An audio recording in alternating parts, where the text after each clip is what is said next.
नमस्कार मित्रांनो, मी मारुती काळदाते या माझ्या यूट्यूब चॅनलमध्ये आपल्या सर्वांचं स्वागत करतो. आज आपण चोंडी येथील भव्य कवी संमेलनामध्ये आलेलो आहोत. या ठिकाणचे व्हिडिओज आणि कवी संमेलनाचा कार्यक्रम आपल्यापर्यंत पोहोचवण्याचा मी प्रयत्न करतो आहे. कुमार शर्मा असा आहे, उत्तर प्रदेश इथले आहेत. अत्यंत लोकप्रिय हिंदी कवी, लेखक आणि माजी राजकारणी सुद्धा आहेत. आता अर्थात ते राजकारणात सक्रिय नाही आहेत. हिंदी साहित्यात त्यांनी MA केलं आहे, पुढे PhD केली आहे. हिंदी कवितांना, कवी संमेलनांना आंतरराष्ट्रीय स्तरावर पोहोचवण्याचं त्यांनी काम केलं आहे. तरुणांमध्ये ते अत्यंत लोकप्रिय आहेत. पगली लड़की, कोई दीवाना कहता है या रचना तरुणांमध्ये लोकप्रिय आहेत. त्यांच्या काव्य रचनांची ओजस्वी शैली आणि भावपूर्ण सादरीकरण हे त्यांचं प्रमुख वैशिष्ट्य आहे. हे सगळं ऐकायला आपण उत्सुक आहोत, तर मी मंचावर आमंत्रित करते डॉक्टर कुमार विश्वास यांना. ये जिस भी पुरुष ने मुझे देखकर सीटी मारी है, मैं इसके अंधकारपूर्ण भविष्य की कामना करता हूँ. मंच पर इतना सौंदर्य और सीटी मेरे लिए बचे. महिलाओं, आदरणीय महामहिम यहाँ पर उपस्थित है, उनकी उपस्थिति को प्रणाम करता हूँ. नाना साहब आपको प्रणाम करता हूँ. मेरे परम प्रिय मित्र राम भाई जिन्होंने ये आयोजन जोड़ा, ये खड़ा होते देखकर कुछ महिलाएं चल दी. उनको समझ में आ गया है हमारी मेजोरिटी समाप्त हो गई, एक पुरुष आ गया. राम भाई, मैं जीवन में 38 साल मुझे कवि सम्मेलन करते हुए हुए, मैं इस संकट में पहली बार फंसा, और वो भी आपके कारण फंसा. आपका दोष नहीं है, मेरी जन्म कुंडली में है कि मेरे जो भी मित्र राजनीति में चले जाते हैं वो मुझे फंसा ही देते हैं. आपका दोष नहीं. तालियां आप क्यों बजा रहे हो? बात ज्यादा हो गई आप ऐसा ना करिए. मैं कुछ पंक्तियां सुना रहा हूँ, निवेदन करता हूँ कि मैं अपने गीत गजलों से, ये जो आपने आवाजें निकाली हैं ये 2 घंटे पहले निकालनी थी, लेकिन आप लोग देर हो जाते हैं. निवेदन करता हूँ, भाजपा के हमारे सारे मित्र बैठे हुए हैं, हमारे विधायक जी बैठे हुए हैं, उनसे ठीक से बात करूँ. आज तो थोड़ा संकोच है, उनकी मर्यादा है, पितृ पुरुष है, हमारे पर पड़ा कि मैं अपने गीत गजलों से, ये लड़की देखिए आप, प्रधानमंत्री जी एक चॉकलेट कह दिया है, देश की सारी औरतों के कलेजे पे सांप लौट गया. कितनी महिलाओं के घरों में उन्होंने चूल्हा पहुंचाया, पानी पहुंचाया, किसी ने तारीफ नहीं की. एक स्त्री को उन्होंने चॉकलेट दे दी तो ये परेशान हो गए. इनसे ज्यादा हमारे कांग्रेस के मित्र परेशान हो. बोले साहब हमारे लिए तो कभी नहीं दिया, कभी किसी को नहीं दिया. मैंने कहा तुम्हारा पहले सिंदूर तो दे, बाद में चॉकलेट देगा. कि मैं अपने गीत गजलों से उसे पैगाम करता हूं. वाह करो. स्वामी रामदेव जी भी कहते हैं करने से होता है. कि मैं अपने गीत गजलों से उसे पैगाम करता हूं. देखो मेरे लिए तालियां बजाओ, क्योंकि नहीं इसलिए नहीं क्योंकि मैं मित्र के कार्यक्रम में हूं. तालियां ही मेरा पेमेंट है. ये तो वे भी मानने वाले हैं, मैं तो सिर्फ पेमेंट वाला तालियों का ही हूं. अच्छा ओ मैं अपने गीत गजलों से उसे पैगाम करता हूं. शिंदे जी, हमारी जो कवित्रियां उत्तर प्रदेश से आई हैं वो पूछ रही थी कि राम भाई किस पार्टी में, ये किस पार्टी में. मैंने कहा महाराष्ट्र में ऐसे सवाल मत किया.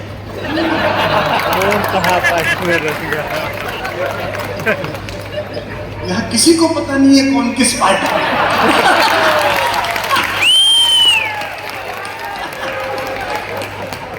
बताइए, हम यवतमाल गए थे तो संजय भाई बैठे थे. आप जानते हैं संजय भाई हमारे मित्र, वो सामने बैठे थे संजय भाई.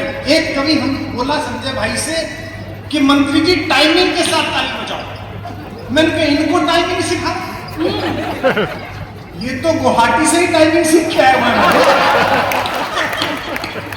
कि मैं अपने गीत गजल, कल दोनों टाइमिंग एक साथ आ रही है. देवेंद्र जी भी आ रहे हैं, आज जी भी आ रहे हैं. कि मैं अपने गीत गजल, अभी बंगाल में विजय मिली है तो आप लोग बड़े खुश हैं. बंगाल में जब चुनाव हो रहे थे तो दीदी ने मेरा कार्यक्रम रुकवा दिया. मैं रामकथा के जा रहा था, दीदी ने कहा नो इंडिया नहीं आएगा, ये अमित शाह का आदमी है. मैंने दीदी को बहुत बताया कि मैं सिर्फ अपनी पत्नी का आदमी हूं.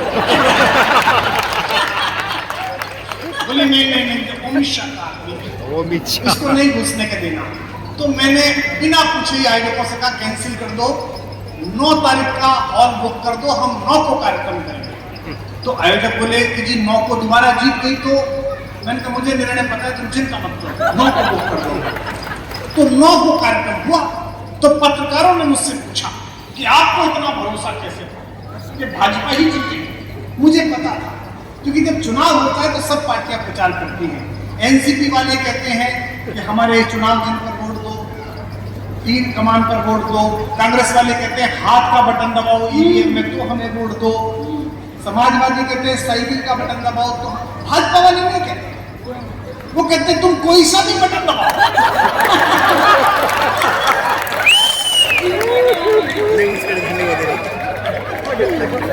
मैं अपने गीत गजलों से, जब तक तुम सारे शोर नहीं बजाओगे तब तक ये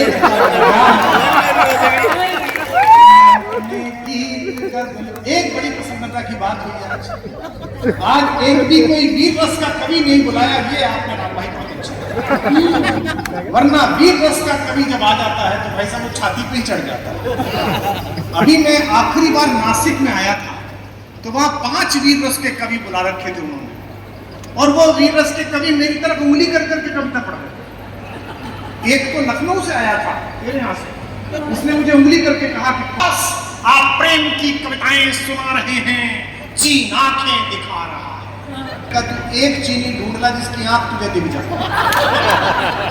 उसकी खुद को दिखेगी तुझे दिखा रहा है। और अगली बात जो मैंने कही उस पर छत्रपति शिवाजी महाराज के बेटे बेटियां इस पंडाल को गुजा देंगे।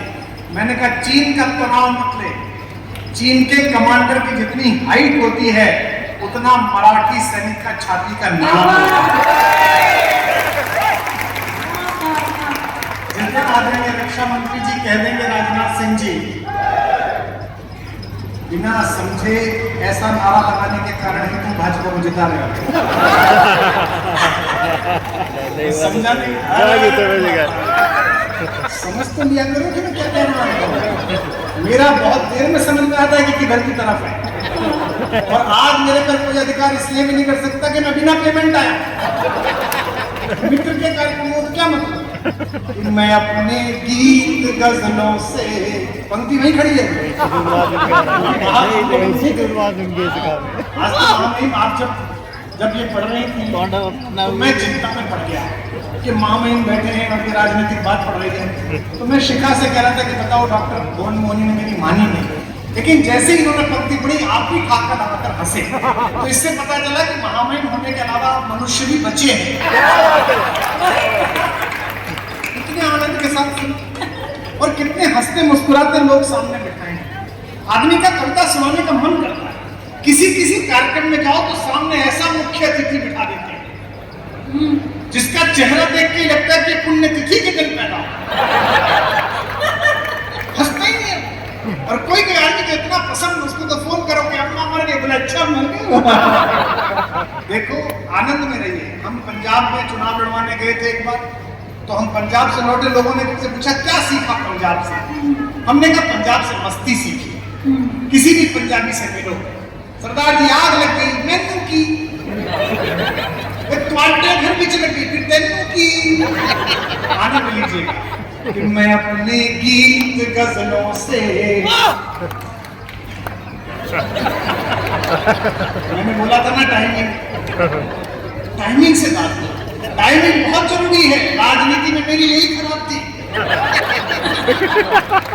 कि मैं, राम भाई ये सबको फलती भी नहीं है, आपको फली। हमें कितनी बार जीते, 6 बार जीते, हम भी गए थे। इस भंडारे में सबको पूरी नहीं मिलती। हम तो अंदर गए तो पूरी खत्म हो गई, बाहर आए तो चप्पल चुर गई। अब हमसे कोई कहता है कि जी आपके दोस्त आपके सगे नहीं हुए। मैंने कहा जब राघव के नहीं हुए तो हमारे कहूँगे, हम तो बंदर हैं। लेकिन एक बात तो मैं कह दूं, सारी कविताएं कह रही हैं इस बात को जो आपको नहीं जानती। इतना हैंडसम स्पीकर मैंने जीवन में पहली बार देखा।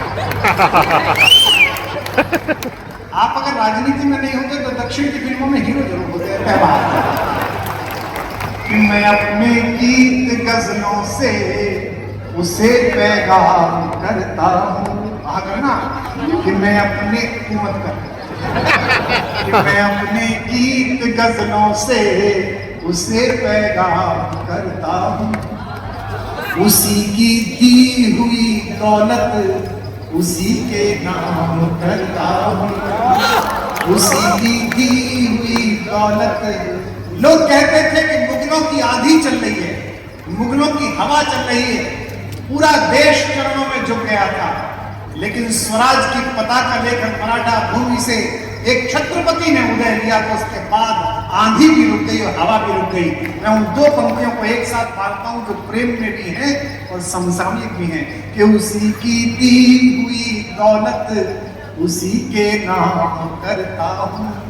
हवा का काम है चलना, दिए का काम है जलना। अगली पंक्ति पर गूंज जाएगी पढ़ना। हवा का काम है चलना, दिए का काम है जलना। वो अपना काम करती है, मैं अपना काम करता हूँ। वो अपना काम करती है, मैं अपना काम। ये पहली बार मैंने भारत में एक जगह देखी है जहां लेफ्ट में आवाज है। नहीं तो पूरे देश की खत्म हो चुकी है।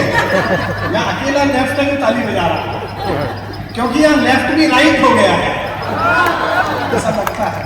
चार पंक्तियां पढ़ता हूँ, ये आपको याद भी हो तो गुनगुनाइए, नहीं तो वहां करके तालियां बजाइए। कि कोई दीवाना कहता है, कोई पागल समझता है। बाहर कौन करेगा, नासिक वाले? कोई देखो आपका कुछ नहीं, आप अच्छे लोग, हमारी आदत खराब हो गई। हम एक बार शिमला से ऊपर कहीं गए थे घोड़ों पर बैठकर, तो सारे कवि तो घोड़े पर बैठ गए। मुझे पता नहीं कैसा घोड़ा दिया था कि वो 5 मीटर चलता था, फिर घोड़े वाला उसके आगे डांस करता था। मैंने भाई साहब ये क्या परेशानी है? बोले जी ये घोड़ा नहीं है, ये बारात की घोड़ी है, जब तक डांस नहीं करो ये आगे नहीं चलेगी। तो हम बारात की घोड़ी है, जब तक वहां नहीं करो पंक्ति आगे नहीं आगे, है ना? कि कोई दीवाना कहता है, कोई पागल समझता है, मगर धरती की बेचैनी को बस पागल समझता है। मैं तुझसे दूर कैसा हूँ, तू मुझसे दूर कैसी है। संभालना तालियां और अपनी पंक्ति में लुटा देना। मैं तुझसे दूर कैसा हूँ, तू मुझसे दूर कैसी है। ये तेरा दिल समझता है या मेरा दिल समझता है। कि मोहब्बत एक एहसासों की पावन सी कहानी है। ये मोहम्मद मेरे साथ यूपी से आया, तुझे ही राज ठाकरे ढूंढ रहा। कि मोहब्बत एक एहसासों की पावन सी कहानी है। अगली पंक्ति पर बात है, मैं पीछे देख ही नहीं रहा, इतने सुंदर लोग पहली बार एक साथ।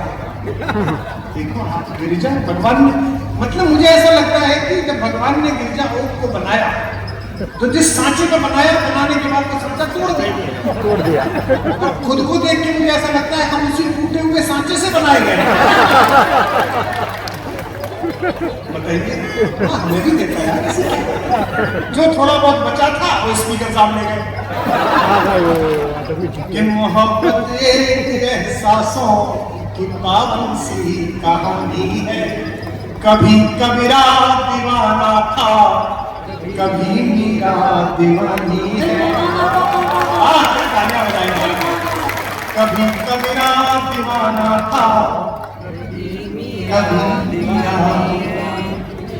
यहाँ सब लोग कहते हैं मेरी आंखों में आंसू है। फिर उठाना आप सबकी तारीफ। यहाँ सब लोग कहते हैं मेरी आंखों में आंसू है। जो तू समझे तो मोती है, जो ना समझे तो पानी है।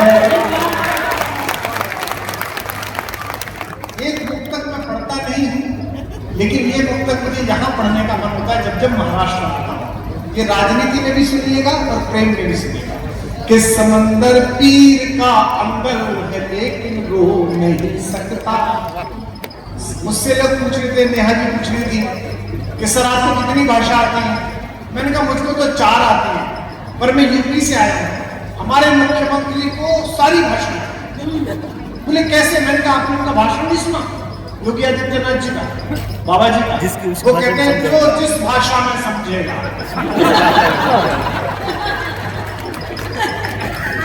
इस समंदर पीर का अंदर है लेकिन रो नहीं सकता। ये आंसू प्यार का मोती है, इसको खो नहीं सकता। मेरी चाहत को अपना तू बना लेना मगर सुन ले। मेरी चाहत को अपना तू बना लेना मगर सुन ले। जो मेरा हो नहीं पाया वो तेरा हो नहीं सकता। आखिरी एक मुक्तक में छोड़ा रखा, सुनिएगा कि मेरे जीने में मरने में तुम्हारा नाम आएगा। करो जब वहां करो, इतने सीधे लोग हैं, जब तक कहो नहीं कुछ करते ही नहीं है। कि मेरे जीने में मरने में तुम्हारा नाम आएगा। मैं आपकी गलती नहीं है। भारतीय आदमी 1000 बार सत्यनारायण की कथा सुनता है, लेकिन जब तक पंडित जी नहीं कहते कि फूल और अक्षत छोड़ो, तब तक बैठा ही रहता है। तो मैं बता दिया करूंगा कि छोड़ो तो छोड़ दिया कि मेरे जीने में मरने में तुम्हारा नाम आएगा। मैं सांसें रोक लूं फिर भी यही इल्जाम आएगा। हर एक धड़कन में जब तुम हो तो फिर अपराध क्या मेरा। इस बार सबसे ज्यादा तालियां देना ताकि मैं गीत शुरू कर पाऊं। हर एक धड़कन में जब तुम हो तो फिर अपराध क्या मेरा। अगर राधा पुकारेगी तो फिर घनश्याम आएगी। अगर राधा पुकारेगी तो फिर घनश्याम। एक गीत निवेदन करता हूं, आप रिकॉर्ड क्यों कर रहे हो? मित्रांनो, आपण पुण्यश्लोक अहिल्यादेवी होळकर यांच्या 301व्या जयंतीनिमित्त आयोजित भव्य कवी संमेलन चोंडी या ठिकाणाहून हा कार्यक्रम पाहतोय। यामध्ये डॉक्टर कुमार विश्वास आपली कविता सादर करतायत। दो माओं ने लाड़ लड़ाया, दो चेहरों ने चाहा, फिर भी भरी द्वारिका में मैं खुद को लगा पराया। मेरा क्या अपराध कि मेरा काम गली घर छूटा। इतने सारे उत्तरीय हमें पहनाए गए। लोक माता के आशीर्वाद के चित्र का उत्तरीय पहनाया गया। एक यहाँ का स्थानीय शॉल पहनाया गया। हमारे घरों पर बहुत शॉल इकट्ठे हो जाते हैं। नेताओं के घरों पर भी बहुत शॉल। मेरी माँ साल में 2 बार इन शॉलों को उठा के हरिद्वार साधुओं को दे आती है। कहती है भैया नेताओं को दिए हुए घर में मत रखते। भाव है। हम कहीं जाते तो कहते प्रधानमंत्री जी आए थे तो यही वाला शॉल उड़ाया था। मैं उस शॉल को उक्ति बनाकर कृष्ण का दर्द पढ़ रहा हूं, सुनिएगा कि दो माओं ने लाड़ लड़ाया, दो चेहरों ने चाहा, फिर भी भरी द्वारिका में मैं खुद को लगा पराया। मेरा क्या अपराध कि मेरा काम गली घर छूटा। आंचल से बिछड़े को जग ने पीतांबर पहनाया। आंचल से बिछड़े को जग ने पीतांबर पहनाया। जग चाहे जाते जाते भी, फिर टाल देना, जग चाहे जाते जाते भी बंसी मधुर बजाऊं। कब तक गीत सुनाऊं राधा, कब तक गीत सुनाऊं, कब तक गीत सुनाऊं राधा, कब तक। मुझे संकेत हुआ इसलिए जल्दी से पढ़ रहा हूं। अंतिम मंत्र जीवन पर याद रहेगा। राम भाई, आप इतने समय से संघर्षरत हैं। महामहिम नाना साहेब, आपने पूरा जीवन दिया है वैचारिकी को, लेकिन ये पूरी जनता, ये पूरा समाज इसके लिए दिन रात काम करने वाले आदमी की एक गलती की प्रतीक्षा कर रहा है। एक गलती और पूरा समाज फूट के पड़ता है। कि कब तक गीत सुनाऊं राधा, कब तक गीत सुनाऊं। पंक्ति सुना कि जग भर के अपराध सदा ही अपने शीश उठाए। ये कृष्ण भी कह रहे हैं, कुमार विश्वास भी कह रहा है, और सामने बैठे अतिथि भी कह रहे हैं। अगर कोई मुझे कहे कि मैं इस श्री क्षेत्र को क्या अर्पण करना चाहता हूं महादेव के मंदिर में, तो मेरे पास पूजा जैसी ये 4 पंक्तियां बची हैं। आप इसको प्रसाद को ग्रहण कर लेंगे तो मैं तभी मानूंगा जब इनकी ताली का संवेद स्वर गूंजेगा इन पंक्तियों पर। निवेदन करता हूं कि जग भर के अपराध सदा ही अपने शीश उठाए। जग भर के अपराध सदा ही अपने शीश उठाए। पंक्ति आ रही है, जब तक इसकी जाजर नहीं बिक जाएगी मैं अगली पंक्ति लाऊंगा नहीं, क्योंकि अगली पंक्ति पर 2 मिनट तक ताली बजेगी, मैं जानता हूं। कि जग भर के अपराध सदा ही अपने शीश उठाए। रस का माखन सबने चाखा, चोर हम ही कहलाए। जग भर के अपराध सदा ही अपने शीश उठाए। रस का माखन सबने चाखा, चोर हम ही कहलाए। रस का माखन सबने चाखा, चोर। रस का माखन सबने चाखा, चोर। आखिरी पंक्ति 2 पंक्तियों बाद की 2 पंक्तियों पर विदा करना। रस का माखन सबने चाहा, चोर हम ही कहलाए। युग के दुर्योधन के, ये कृष्ण भी कह रहे हैं और मैं भी कह रहा हूं, दिल्ली वाले दुर्योधन। युग के दुर्योधन के जब जब अहंकार को डपटा। युग के दुर्योधन के जब जब अहंकार को डपटा। दुनिया जीती, दुनिया जीती, गांधारी के शाप हम ही ने खाए।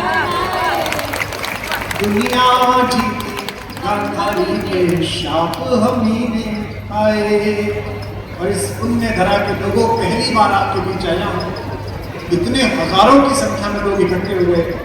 कब तक गीत सुनाऊं, कब तक गीत सुनाऊं राधा, कब तक गीत सुनाऊं। बहुत बहुत धन्यवाद, बहुत बहुत आभार, बहुत बहुत शुक्रिया। देशात परदेशात प्रसिद्ध असलेले युगकवी डॉक्टर कुमार विश्वास यांना आत्ता आपण ऐकलत. मित्रांनो, असेच नवनवीन व्हिडिओ पाहण्यासाठी माझ्या मारुती काळदाते या यूट्यूब चॅनलला सबस्क्राईब करा. नमस्कार, धन्यवाद.